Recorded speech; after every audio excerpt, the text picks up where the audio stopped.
स्वागत है विद्यार्थियों आप सभी का इस गणित की कक्षा में। तो गणित की कक्षा में जो है कल या लास्ट लेक्चर में ये आपको बताया गया था कि जो है श्री धाराचार्य का सूत्र क्या होता है और उसकी सहायता से जो है मूल कैसे ज्ञात करते हैं। तो द्विघात समीकरण के मूल ज्ञात करने के लिए आप लोगों ने पढ़ा था कि जो है श्री धाराचार्य एक फार्मूला होता है जिसकी मदद से आप जो है क्वेश्चन को सॉल्व करते हैं। तो चलिए यहाँ पे देखते हैं, आज एक क्वेश्चन लगाने का प्रयास करते हैं।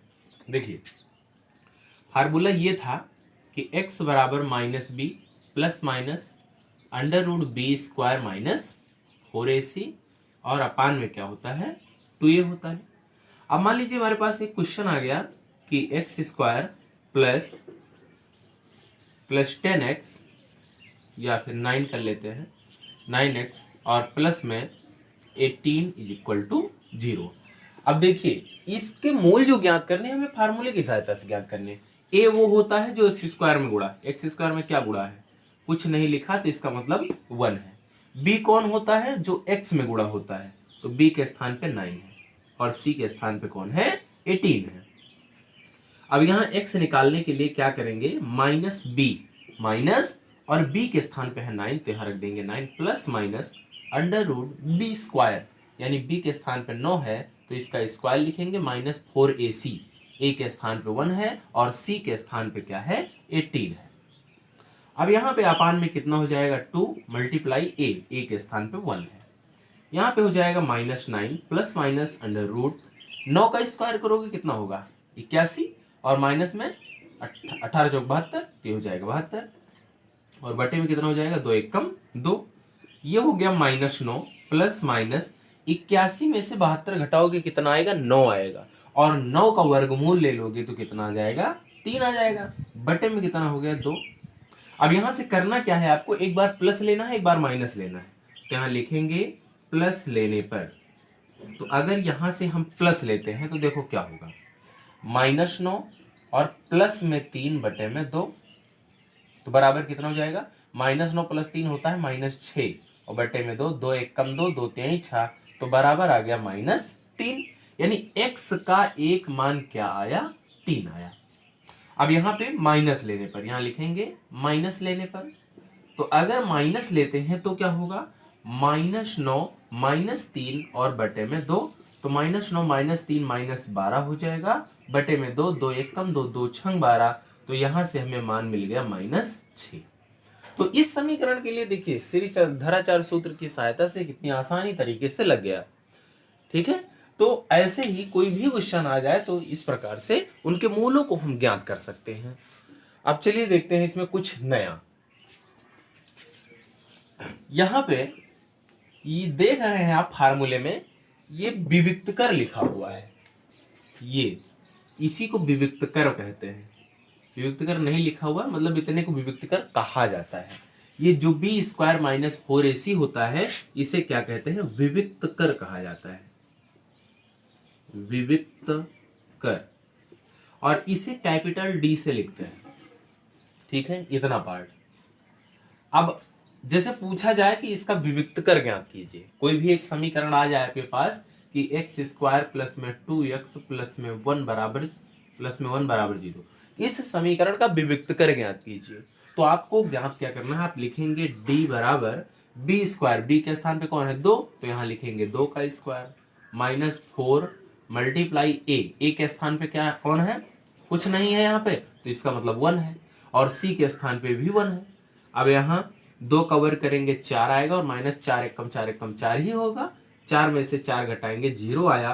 कहने मतलब इस समीकरण का विविक्तकर कितना है वो 0 है। ठीक है, अब यहाँ पे 2-3 स्थितियों के बारे में हमें पढ़ना है, चलिए उनको देखते हैं। अगर d, आप जैसे d निकाला आपने, d का मान 0 से बड़ा हो, मुंह खुला हुआ है, d बड़ा है किससे 0 से, आपने हल किया 10 आ गया तो 10 0 से बड़ा है कि नहीं, अगर 0 से बड़ा होगा तो इसके मूल क्या होंगे वो वास्तविक होंगे, ये पहले से पता किया जा सकता है। तो यहां पे लिखा जाएगा मूल वास्तविक होंगे। अच्छा, दूसरी स्थिति, यदि विविक्तकर का मान 0 के बराबर आ जाए तो हम ये बोलेंगे कि मूल समान है, मूल समान होंगे या हैं। ठीक है। अच्छा, मूल समान होंगे क्या मतलब है? समान का मतलब यह है कि जैसे द्विघात है तो दो मूल आते हैं, तो दोनों मूल सेम ही आएंगे, वही होंगे दोनों मूल। ठीक है। अब यहाँ पे मान लीजिए d का मान जो है वो 0 से छोटा हो, यानी 0 बड़ा है, d छोटा है, d छोटा है, तो यहाँ पे मूल जो होगा उस मूल को काल्पनिक मूल कहेंगे।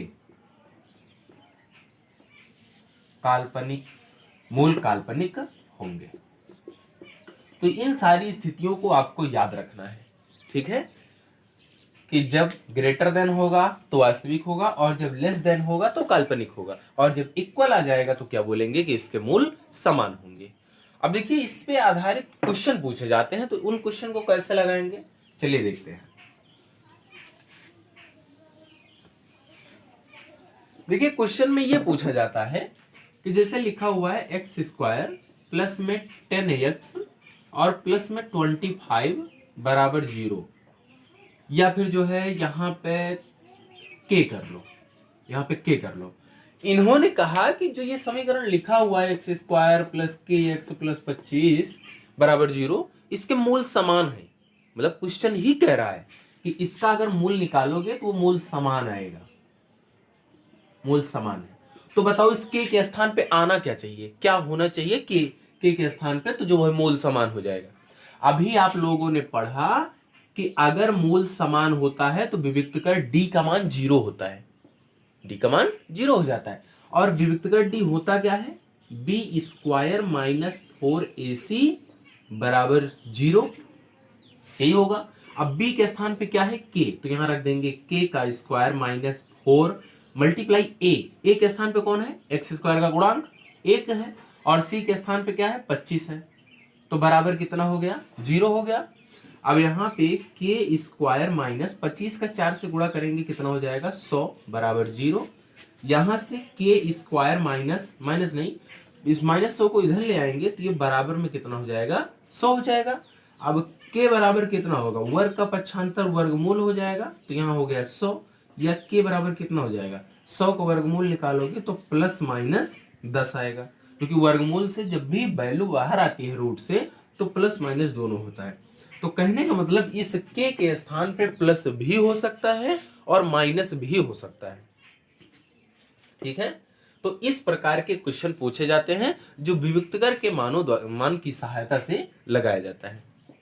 अब जो है इसी प्रकार के आप और क्वेश्चन लगाइएगा। जैसे हम एक दो क्वेश्चन लिख देते हैं, एक्स स्क्वायर प्लस में 12x प्लस में 36, देखिए इसमें तो सब कुछ हो गया।